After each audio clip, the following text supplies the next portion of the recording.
First, for all these forward arching balls. You see why they go into the net? Why do you miss when returning side spin topspin? Because the distance between the ball and the racket isn't well judged. Right, once you pull your hand back, the ball pushes against you. Your stroke isn't completed, and the ball falls into the net.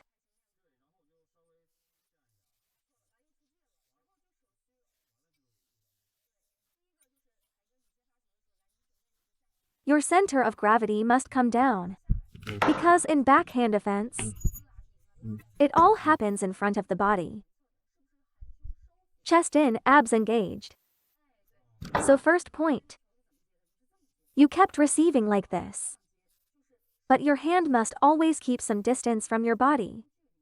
Because when the ball bounces here, your racket should be just outside the table. You hold the ball with strength, and then drive forward. Because on the second bounce, the rebound is very fast. It pushes you back, and if your power isn't delivered forward, the ball drops into the net, so you must block the ball early in front. If it's side spin underspin, just drive downward.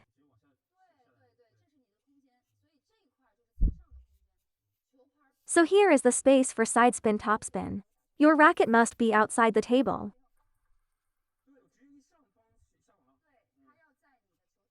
Abs engaged, body moving forward here. Slightly adjust the racket angle. First push it out with your wrist. Push it out first. Then when the ball comes, use your body weight. Squat lower. Now your weight is on your right leg. When contacting the ball, your body doesn't move sideways, but your right shoulder goes forward, pressing the racket forward. When it contacts your racket, you feel it's like a block. First absorb it, then send force with your forearm. Drive forward. Let me show you. Now you're doing this. And once you lift upward, it goes out.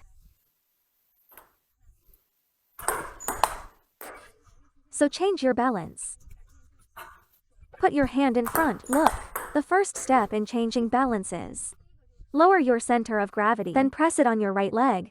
Lift your hand, and at contact, push forward with your forearm. Borrow and apply force. Because playing down the line with this ball is actually easy. Don't be afraid, the spin goes toward your backhand side. So when the ball comes, face your racket to the straight line position. Push it out with your wrist. You can't receive with this angle. It goes right into your opponent's forehand attack. You must push your wrist outward. After pushing, press with your body weight. And the ball should travel this way.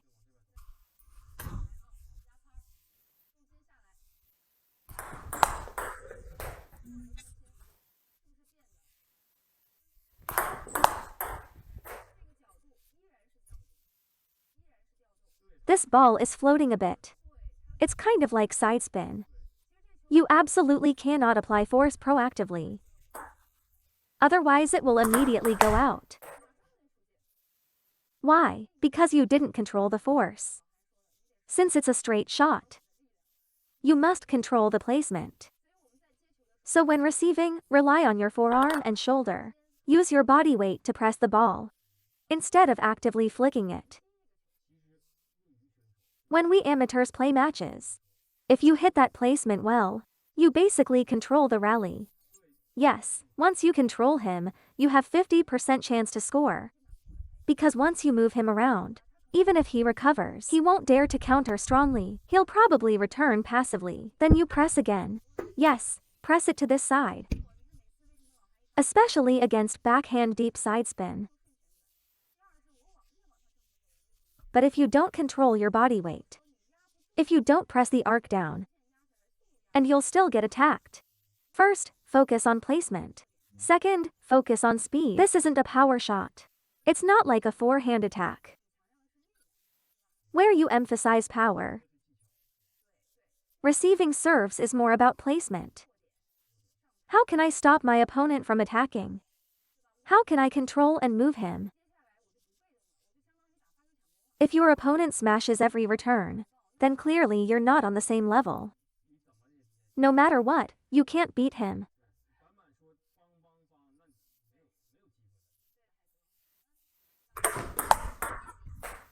In fact, I'm just borrowing his power, if I want to add some speed.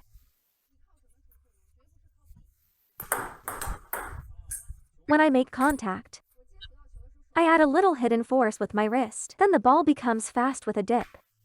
Yes, if your backhand is not yet at the level of brushing to create topspin, then simply pressing with the forearm is enough.